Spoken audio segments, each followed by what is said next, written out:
책에서 여유를 담다. 책담. 책담에서 읽어드릴 이번 책은 나를 넘어서는 힘, 마지막 몰입입니다. 지은이 짐퀵, 옮기니 김미정, 출판사 비즈니스북스.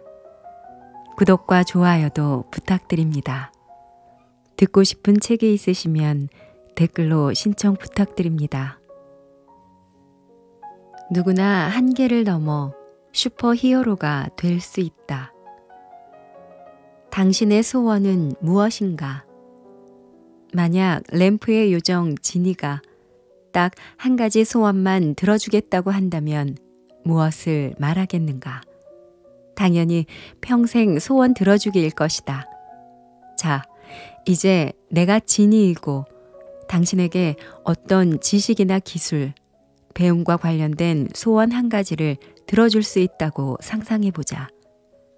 가장 배우고 싶은 한 가지는 무엇인가? 평생 소원 들어주기에 맞먹는 최고의 지식과 기술은 무엇일까? 바로 학습 방법의 학습이다. 더 영리하게, 더 빨리, 더 많이 배우는 법을 알면 모든 것에 이 방법을 쓸 수 있다.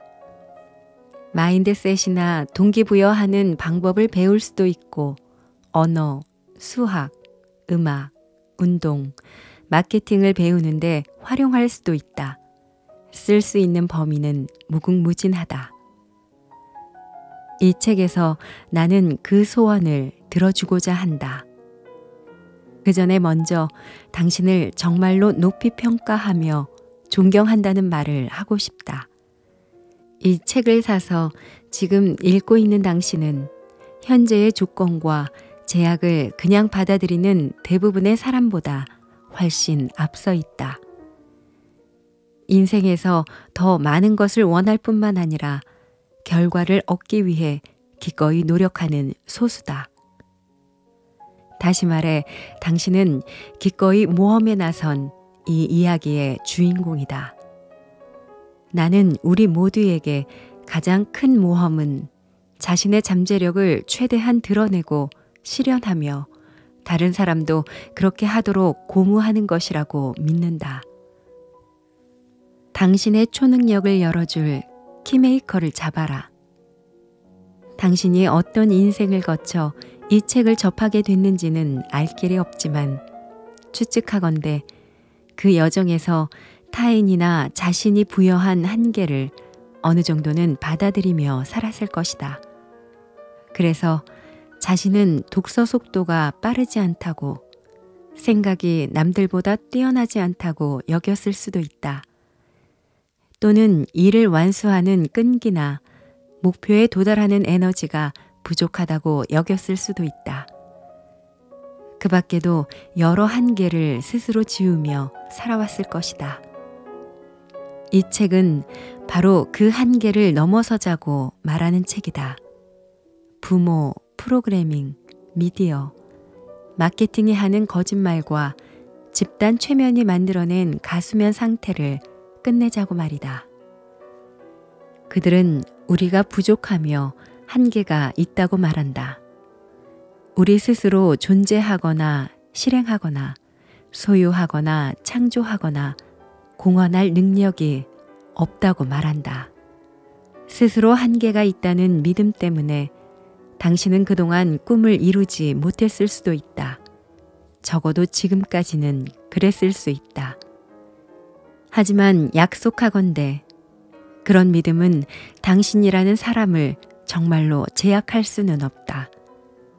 우리 안에는 엄청난 잠재력과 개발되지 않은 강인함, 지능, 집중력이 있다. 이런 초능력을 발현시킬 열쇠는 바로 자신을 제한하지 않는 것이다. 나는 25년이 넘게 다양한 연령대, 국적, 인종, 지위, 교육 수준의 사람들과 함께 일했다. 그러면서 어떤 배경을 가지고 있든 어떤 도전에 직면했든 누구에게나 놀라운 잠재력이 있으며 이를 발휘하기만 하면 된다는 사실을 발견했다. 나이나 배경, 교육, 성별, 이력과 상관없이 모든 사람은 자신이 그럴 자격이 있고 가능하다고 믿는 이상으로 발전할 수 있다. 그리고 당신도 물론 그렇다. 이 책을 읽는 동안 당신은 스스로 한계가 있다는 믿음을 내던질 것이다. 영웅의 여정에 필요한 것은 선택뿐이다. 나는 종종 슈퍼히어로와 초능력에 대해 이야기한다. 사실 나는 슈퍼히어로 광이다. 어린 시절 뇌손상으로 학습에 어려움을 겪으며 만화책과 영화에서 탈출구를 찾고 영감을 얻곤 했다. 내가 좋아했던 만화와 영화는 영웅의 여정이라는 공통점을 갖고 있다. 오즈의 마법사, 스타워즈, 해리포터, 먹고 기도하고 사랑하라, 헝거게임, 로키, 반지의 제왕, 이상한 나라의 앨리스, 매트릭스 등 모든 모험물에는 조지프 캠벨이 말한 고전적인 플롯이 등장한다. 당신이 가장 좋아하는 이야기 또는 내가 방금 언급한 영화나 책을 생각해보자. 모두 친숙하게 느껴지는 이야기 구조를 가지고 있다. 주인공은 해리포터처럼 처음에는 평범한 세상에서 살고 있다가 어느 날 모험에 나서라는 부름을 받는다. 물론 주인공은 선택할 수 있다. 부름을 무시하고 아무런 변화도 없는 익숙한 세상에 머물거나 매트릭스의 네오가 빨간 알약을 먹는 것처럼 부름에 응하는 것이다. 부름에 응한 주인공은 모험을 시작하며 베스트 키드 2의 미야기 사범 같은 인도자 또는 멘토를 만나 장애물을 극복하고 새로운 힘과 기술로 자신의 능력을 업그레이드한다. 그리고 자신의 한계를 초월해 새로운 존재 방식을 배우며 시련에 맞선다. 그 후 캔자스로 돌아온 도로시처럼 평범한 세계로 돌아온 주인공은 모험에서 발견한 보물, 감정, 힘, 명확성, 지혜 등을 다른 사람들과 공유한다. 이런 영웅의 여정은 당신의 개인적 이야기에 힘과 목적을 부여하는 완벽한 구조다. 이 책의 슈퍼히어로는 당신이다. 우리가 이 세상에서 보유하고 있는 유일한 그리고 무한한 자원은 바로 인간의 잠재력이다. 다른 자원들은 대부분 유한하지만 인간의 정신은 궁극의 초능력으로서 창의력, 상상력, 결단력, 사고, 추론, 학습 능력은 무제한이다. 그럼에도 가장 활용되지 않은 자원이라는 점은 놀랍기만 하다. 우리는 모두 자신의 이야기에서 영웅이 될 수 있고 당신의 잠재력 우물은 날마다 길어내도 절대로 마르지 않는다.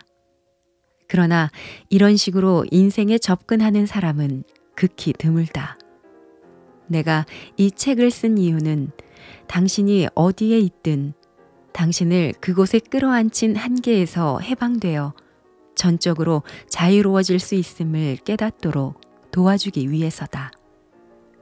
그것이 평범한 세계에서 비범한 세계로 이동하기 위한 유일한 특별함인지도 모른다. 이 책은 그 특별함을 제공하고자 한다. 당신은 이 책에서 스스로 한계라고 인지하고 있는 부분을 떨쳐버릴 방법들을 습득할 것이다. 기억과 몰입, 습관의 한계를 없앨 방법도 배운다. 이 책은 영웅의 여정을 시작한 당신의 멘토가 되어 당신의 정신과 동기, 학습 방법을 찾아 나가게 해줄 것이다. 이 방법들을 터득하는 순간 당신의 한계는 사라진다.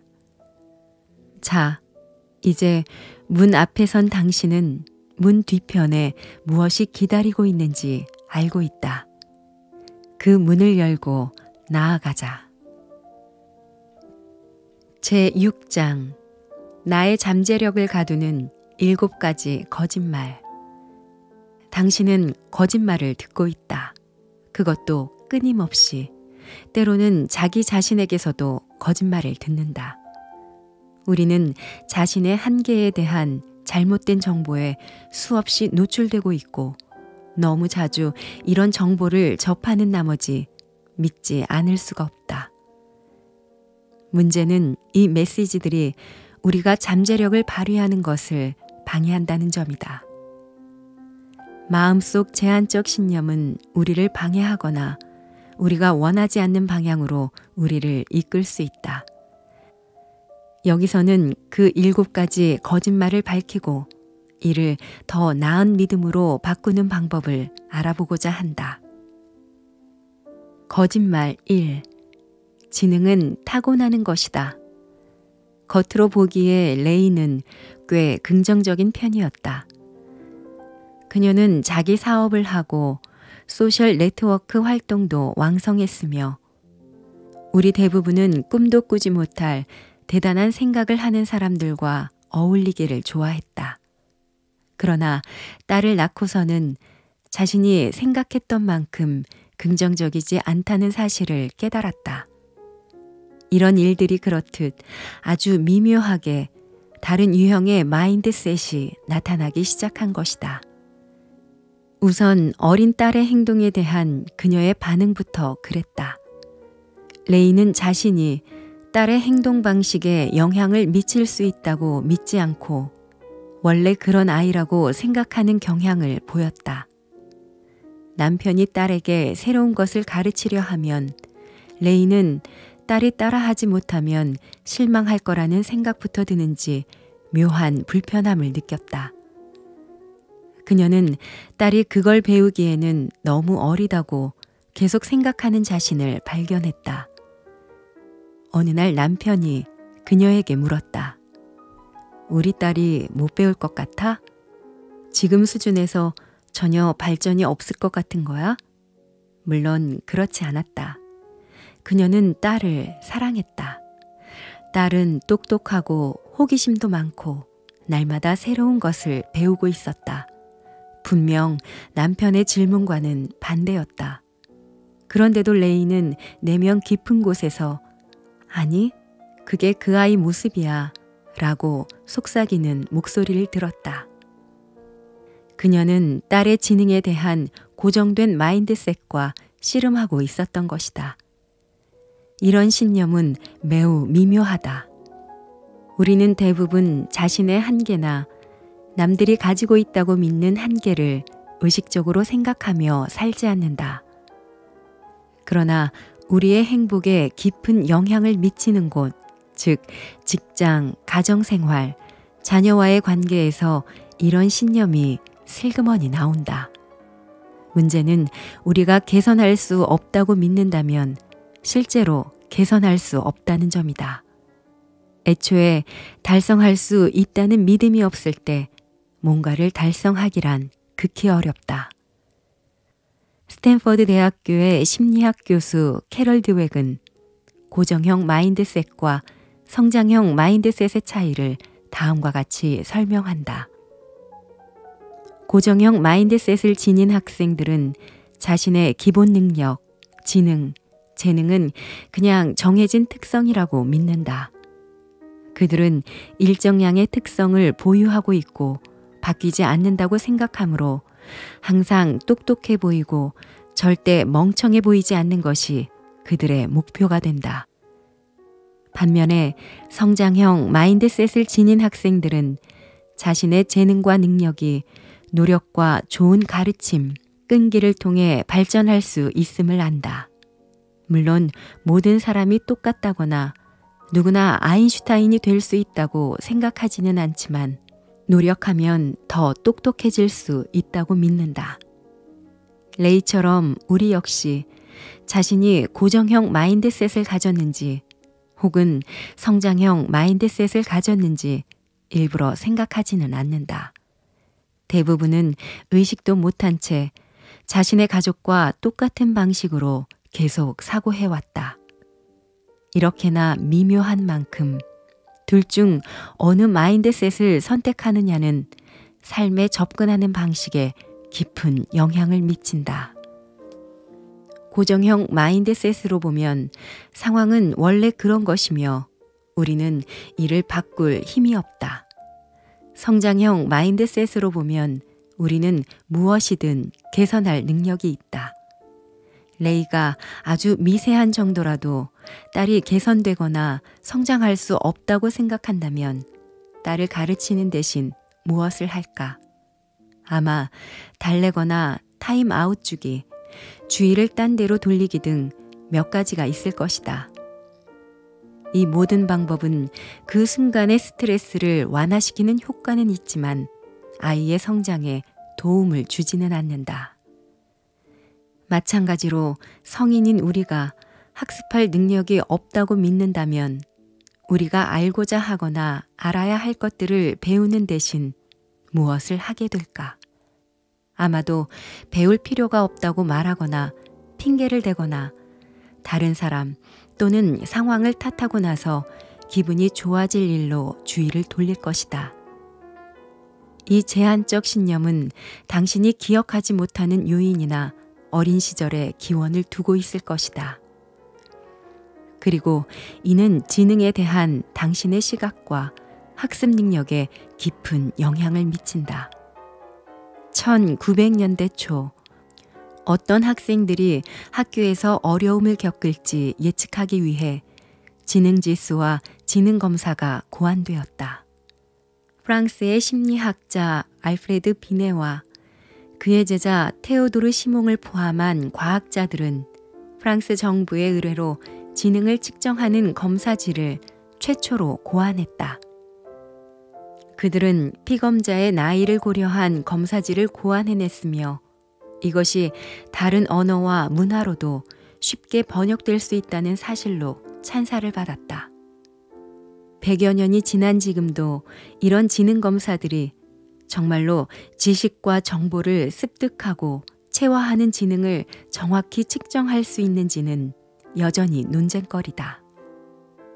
흥미롭게도 빈의 본인은 자신의 검사지가 창의성이나 정서 지능을 측정하지 못한다는 이유로 검사지가 사용되는 방식에 불만을 가졌다.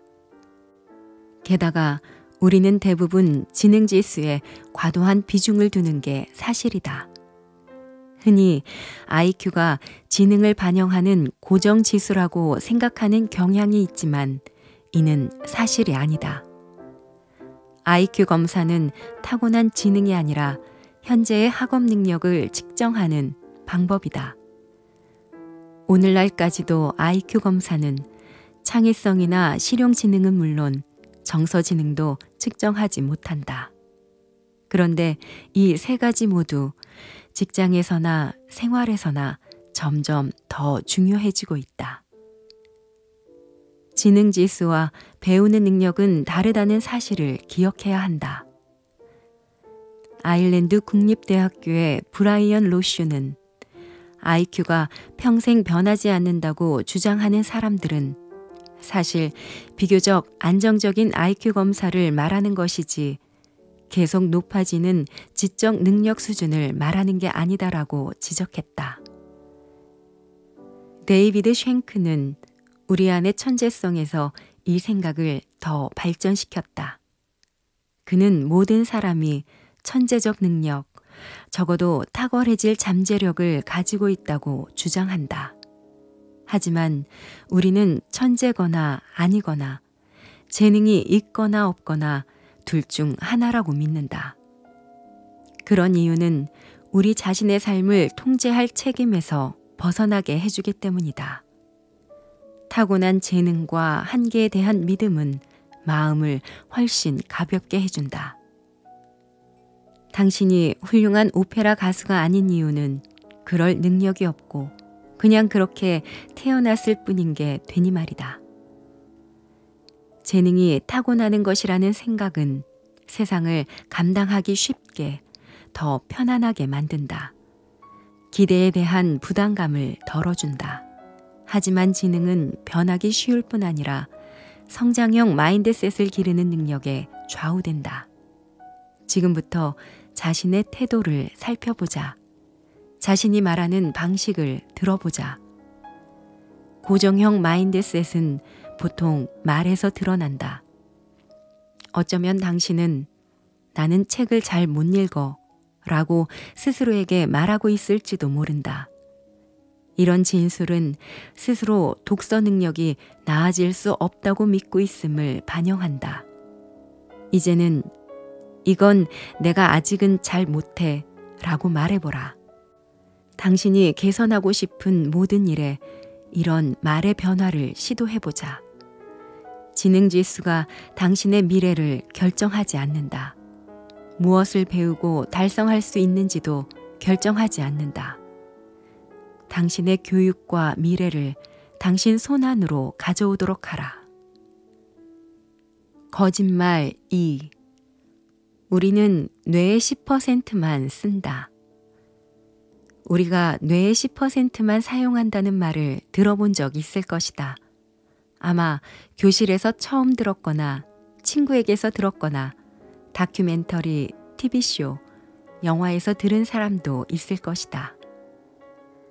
이 이야기는 쓰지 않는 나머지 뇌도 활용할 수 있다면 무엇을 할 수 있을까라는 가능성에 대한 갈망을 표현할 때 주로 사용되곤 한다. 이 이야기는 쓰지 않는 나머지 뇌도 활용할 수 있다면 무엇을 할 수 있을까라는 가능성에 대한 갈망을 표현할 때 주로 사용되곤 한다. 이 이야기의 출처는 여럿 제시됐지만 여론 형성이 흔히 그렇듯이 여러 사건을 기반으로 했을 가능성이 크다. 어떤 사람들은 철학자 윌리엄 제임스의 인간의 에너지에 나온 우리는 정신적, 신체적 가용자원의 일부분만 사용하고 있다라는 문장이 그 출처라고 말한다. 1800년대 후반 뇌와 신경계의 작용 및 공동작용을 발견해서 유명해진 프랑스의 생리학자 피에르 플루랑스의 저작이 출처라고 하는 이들도 있다. 또한 1920년대 칼 레슐리 박사의 연구와 관련이 있을 수도 있다. 레슐리는 쥐에게서 고도의 인지 처리를 담당하는 뇌 영역인 되뇌피질 일부를 제거했을 때 쥐가 여전히 몇몇 과제를 다시 배울 수 있음을 발견했다. 이에 따라 그는 뇌의 모든 부분이 다 사용되는 것은 아니라는 잘못된 가설을 세우게 되었다. 어떤 이들은 초기 양전자 단층 촬영과 기능적 자기 공명 영상으로 촬영한 뇌신경 영상을 탓하기도 한다. 당시에는 의사가 뇌신경 영상에서 밝게 빛나는 부분을 가리키며 뭔가를 집어들 때 뇌의 모습이라고 간단히 설명하고는 했다. 보통 뇌의 어느 한 부분만 활성화된 듯한 이 영상들 때문에 사람들이 뇌의 일부만 사용된다고 결론을 내렸다는 것이다. 이런 가정은 지난 100년 동안 수많은 광고와 영화에서 계속되었다. 2011년 영화 리미트리스로 각색 제작된 원작 소설 리미트리스에서는 우리가 뇌 기능의 20%를 사용한다고 말한다. 2014년에 나온 영화 루시는 우리가 뇌의 10%를 사용한다고 주장한다. 또 자료조사와 사실 및 통계학의 활용으로 유명한 영국의 TV 드라마 블랙미러의 한 에피소드에서는 많이 쓰는 날에도 우리는 뇌 용량의 40%만 사용한다라는 말로 이 통념을 선전했다. 그러나 두말할 필요도 없이 이 통념은 사실이 아니다. NPR의 한 짧은 프로그램에서 진행자는 영화 루시에서 모건 프리먼이 인상적인 저음으로 가상의 시나리오를 제기하는 장면을 들려준다. 우리 뇌를 100% 활용할 방법이 있다면 어떨까요? 그럼 우리는 무엇을 할 수 있을까요? 그리고 프로그램에 출연한 신경과학자 데이비드 이글먼이 이 질문에 답한다. 우리는 정확히 지금처럼 할 수 있을 겁니다. 즉, 뇌를 100% 사용하겠죠. 이를 뒷받침하는 증거는 여기 모두 나열할 수 없을 정도로 많다. 여기서는 캐나다 브리티시 컬럼비아주에 있는 사이먼 프레이저 대학교의 심리학 교수 베리 바이어스타인이 정리한 과학적 연구들만 살펴보고 넘어가도록 하자. 손상된 뇌를 연구한 결과에 따르면 이전의 이론들과 달리 손상된 후에도 능력이 상실되지 않는 뇌 영역은 단 하나도 없었다. 뇌 스캔은 어떤 활동을 하든 모든 뇌 영역이 활성화되는 것을 보여주었다. 우리가 잠을 자는 동안에도 모든 뇌 영역은 활동하고 있는 것으로 나타난다. 뇌는 에너지를 많이 소모한다. 뇌는 무게가 체중의 2%에 불과하지만 20%의 에너지를 소비하며 이는 어떤 장기보다 많다. 만일 40% 이하만 활동한다면 그런 엄청난 양의 에너지가 필요하지는 않을 것이다. 과학자들은 어떤 기능의 수행에도 여러 뇌 영역들이 함께 작용한다는 사실 또한 알아냈다. 수십 년 동안 뇌지도를 광범위하게 작성해온 그들은 아무런 기능을 담당하지 않는 뇌 영역은 없다고 결론지었다. 뇌에는 시냅스 가지치기라는 과정이 있다. 이는 뇌의 상당 부분을 사용하지 않으면 그만큼 퇴화되는 영역이 많다는 걸 예상하게 한다. 요컨대 우리가 뇌의 10%만 사용한다는 통념은 사실이 아니다. 볼티모어에 있는 존스 홉킨스 의과대학교의 신경학자 베리 고드는 사이언티픽 아메리칸 인터뷰에서 이 통념이 실소가 나올 정도로 잘못된 생각이라고 말했다. 거짓말 3. 실수가 곧 실패다. 아인슈타인 하면 우리는 우리 대다수가 결코 달성하지 못할 명석함과 지적 업적을 떠올리곤 한다. 그도 그럴 것이 그는 우리 시대의 다른 어떤 과학자보다 과학 일반, 특히 물리학 분야에 커다란 공헌을 했기 때문이다. 가장 중요한 현대의 기술 몇 가지는 그의 연구가 있었기에 가능했다. 그래서 아인슈타인은 실수를 거의 하지 않았다고 여겨지기 쉽다. 하지만 그렇지 않다. 그는 발달이 느린 아이였으며 평균 이하의 학생이었다. 어려서부터 그의 사고와 학습 방식은 반 친구들과 달랐던 게 분명하다. 그는 복잡한 수학 문제들을 풀기 좋아했지만 쉬운 문제들은 그리 잘 풀지 못했다.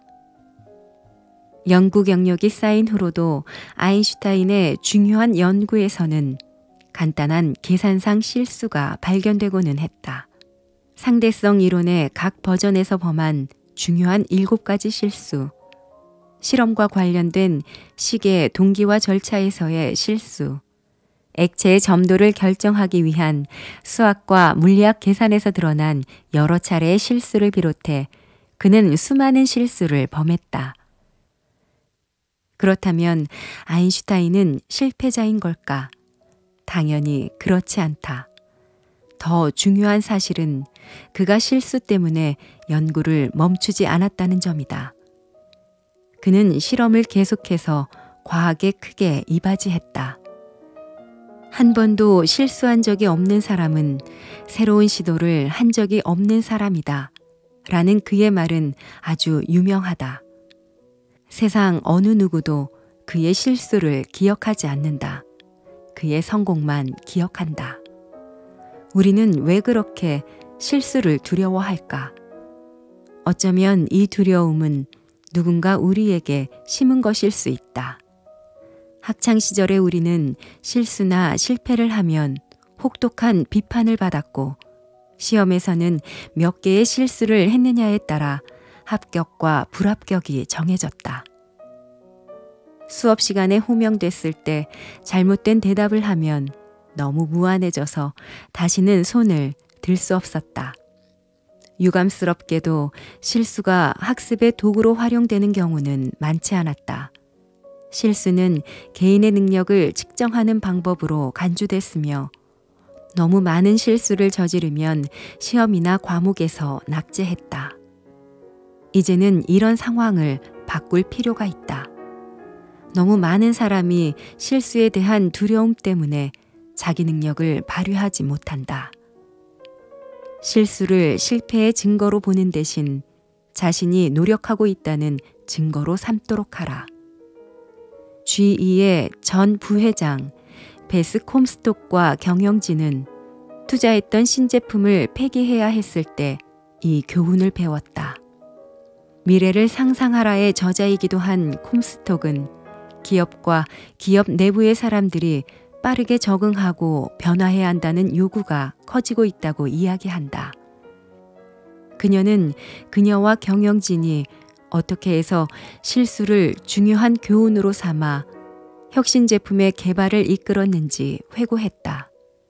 그들은 실수를 곱씹지 않고 거기서 배운 점이 무엇인지 자문했다. 거짓말 4. 아는 것이 힘이다. 우리는 모두 아는 것이 힘이라는 말을 알고 있다. 대개는 배워야 하는 이유로 많이 거론되는데 마치 지식만 있으면 힘이 생길 것처럼 말한다. 또한 반대 의도로 이 말이 사용되기도 한다. 예를 들어 협상에서 상대편에게는 중요한 정보나 지식을 알려주지 말아야 할 이유로 이 말을 사용하기도 한다. 흔히 프랜시스 베이컨 경이 이 말을 했다고 알고 있지만 젊어서 베이컨의 비서 노릇을 했던 토마스 홉스가 1651년 리바이어던에서 지식이 힘이다라고 쓴 것이 근로는 최초였다. 그 후 홉스는 1655년 물체론에서 그 아이디어를 더 상세히 설명했다. 유감스럽게도 홉스의 원래 취지는 세월이 흐르면서 잘렸지만 원전에서 그는 이렇게 말했다. 지식의 목적은 권력이다. 그리고 이론의 용도는 문제의 구성에 있다. 마지막으로 모든 추론의 목적은 어떤 행동의 수행이나 해야 할 일에 있다. 다시 말해 지식은 중요하기는 하지만 지식이 힘을 가지려면 어떤 행동의 수행이 필요하다는 것이다. 이것이 현재 우리 문화의 문제점이다. 매일 정보는 쇄도하고 있다. 인류 역사상 그 어느 때보다 접할 수 있는 지식이 많지만 많아도 너무 많은 탓에 오히려 행동하기는 더욱 어려워지고 있다. 과거에 나는 아는 것이 힘이라는 말을 믿었다. 뇌가 고장난 아이였을 때 다른 친구들처럼 배울 수 있기만을 바랐다. 하지만 일단 그렇게 할 수 있게 되자 지식의 소유가 주변 사람들과 나를 차별화하지 않는다는 사실을 깨달았다. 지식을 어떻게 사용하는가가 차별화를 가져온다. 거짓말 5. 새로운 것은 쉽게 배울 수 없다. 배움이라는 단어를 들으면 우리는 대개 학교를 떠올린다. 그런데 학교에 대한 즐거운 추억이 있는 사람은 극소수다. 공부를 잘했더라도 학교는 보통 청소년기의 성장통과 관련이 있는 곳, 처음으로 연애 감정을 느꼈던 곳, 끝없는 지루함을 경험했던 곳이다. 학교에서 고전했던 이들은 수치심과 의심, 그리고 자신이 너무 멍청해서 아무것도 배울 수 없다는 느낌까지 갖고 있다. 그러니 배움을 생각할 때 어려움과 갈등이 먼저 떠오르는 게 당연하다. 미국의 분자 생물학자 캐럴 그라이더는 나이가 들면서 염색체의 말단 영역인 텔로미어가 어떻게 변하는지 발견한 공로로 2009년 노벨상을 수상했다. 이 연구로 암의 이해와 치료에 엄청난 가능성이 열렸다. 그라이더는 블룸버그 석좌 교수이자 데니얼 네이선스 기금 교수로 존스 홉스킨 대학교의 분자 생물학 및 유전학 학과장을 맡고 있다. 이런 화려한 경력을 지녔으니 그녀에겐 학업이 쉬웠으리라고 생각할 수 있지만 그렇지 않았다. 초등학교 때 맞춤법도 잘 모르고 단어를 읽지 못해서 보충 지도를 받아야 했죠. 개별 지도교사가 저를 다른 교실로 데려갔던 기억이 납니다. 당연히 제가 다른 아이들보다 못한다고 느꼈죠. 그녀는 난독증이었던 것으로 밝혀졌는데 이는 언어를 처리하는 뇌 영역에 문제가 있는 학습장애다. 난독증을 앓는 사람들은 대개 언어음을 식별하고 이를 문자와 단어로 잘 연결짓지 못해서 독서나 말하기에 어려움을 겪는다. 그라이더는 자신이 멍청하다고 느꼈지만 결코 포기하지 않았다. 나는 그래서 나중에 암기 과목인 화학이나 해부학을 들었을 때는 좋은 성적을 받았다. 지금 나의 직업도 결코 계획한 게 아니었다. 나는 그렇게 말이 옆이나 뒤를 보지 못하도록 씌우는 안대인 차 한 대를 쓰고 수많은 장애물을 헤쳐나갔다. 나는 그저 앞으로만 달렸다. 이는 내가 일찌감치 적응해야만 했던 기술이었다. 처음에는 학교 생활이 힘들었지만 학습 장애를 보완할 다른 방법을 찾아낸 그녀는 그런 적응력 덕에 어려움을 해결할 수 있었을 뿐만 아니라 암에 대한 우리의 시각을 바꿀 수 있는 연구에 기여했다. 결국 중요한 것은 얼마나 똑똑한지가 아니라 어떻게 똑똑한지다. 그라이더는 학습장애를 해결하는 방법을 터득하면서 오늘날 세계에 커다란 영향을 미치는 인물이 되었다. 배움이 항상 쉽지는 않지만 노력은 보상받는다.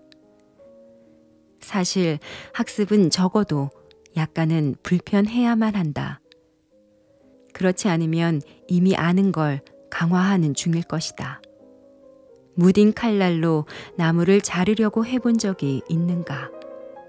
그렇다면 그런 도구로는 필요 이상의 시간과 에너지가 든다는 사실을 알 것이다.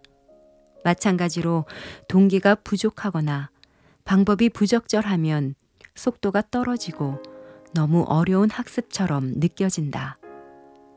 이 문제를 다루는 법에 대해서는 나중에 소개하겠다.